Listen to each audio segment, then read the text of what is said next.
Judgment in the appeal keen on the application of Smith against the state for defence.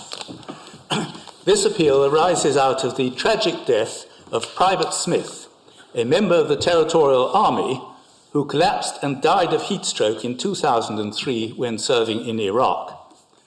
Whenever the body of someone who has died abroad is brought back for burial in this country, an inquest has to be held. This appeal raises the question of the scope of the inquest when the body is that of a serviceman who has died on active service overseas. Normally, an inquest is concerned simply with the cause of death. In some cases, however, there may be reason to suspect that the death has resulted from a breach of the duty that Article 2 of the European Convention on Human Rights places on a state. Article 2 protects the right to life.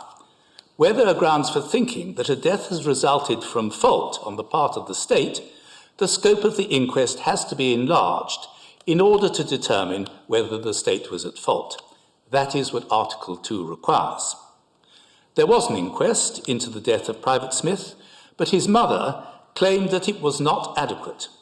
She said that Article 2 of the Convention imposed a duty on the Army to have a proper system to protect soldiers from the effects of serving in high temperatures, and that the inquest should have conducted a full inquiry into whether that duty had been breached.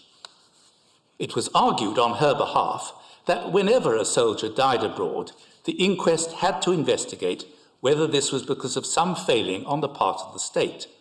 It was this wide-ranging argument that made the case so important.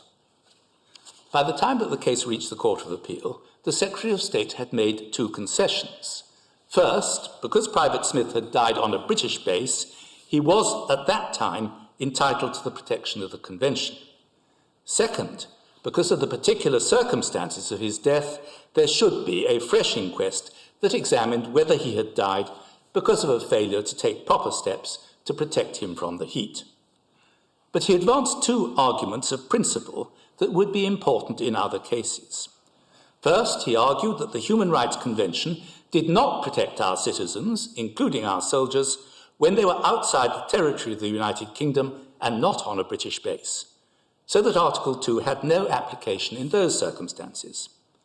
Secondly, he argued that it couldn't be inferred from the fact that a soldier had died on active service that there'd been a failure on the part of the state to give him proper protection. Even if Article 2 did apply, there was no automatic requirement for the inquest to investigate whether there had been fault on the part of the state. The Court of Appeal did not accept either argument. The majority of this court has upheld the first argument. The court has held that those who concluded the Human Rights Convention shortly after the Second World War agreed to accept obligations in relation to the way in which they treated those within their own countries. Only in exceptional circumstances did they agree that the Convention should impose obligations on them in relation to those outside their territorial jurisdiction. Decisions of the European Court at Strasbourg have identified those exceptional circumstances, and the Court has not held that they extend to servicemen abroad. 3 members of this Court have dissented and held that the Convention does protect our armed forces who are serving abroad. The Court has unanimously agreed, however, that even if the Convention does protect those serving abroad, no inference arises that there's been a breach of the Convention whenever a soldier dies on active service. Such a death will not automatically require a coroner to carry out a wide-ranging inquiry as to whether the death was attributable to fault on the part of the state.